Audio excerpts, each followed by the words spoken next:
Hi, I wanted to tell you about something important that I think you should see and hear on the Oprah podcast on YouTube. You may have read about this story last year. It was a culture shifting event in France. Giselle Pellicot, a French woman who was drugged and raped by her husband, and at least 70 other men that he had recruited to rape her as she lay unconscious. She had no idea this was happening over the course of many years until he was arrested for another crime. And then the police went through his computer and discovered all this horrifying evidence. It's one of the most shocking, disturbing, and infuriating stories I've ever heard. Now, Giselle, I believe, deserves her own statue for insisting on a public courtroom trial against her husband and 50 of those men.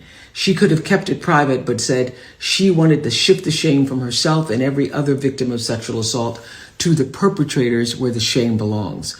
And my guest this week on the Oprah podcast is Giselle's daughter, Caroline Darian.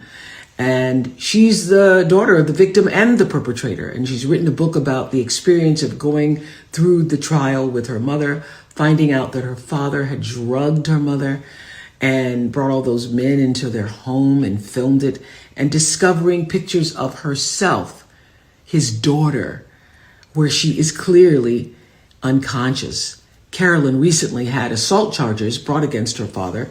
He denies the allegations, but her book is called I'll Never Call Him Dad Again.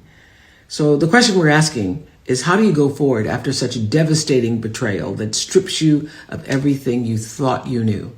Join us on YouTube, on Spotify or Apple, wherever you get your podcasts, for the Oprah podcast.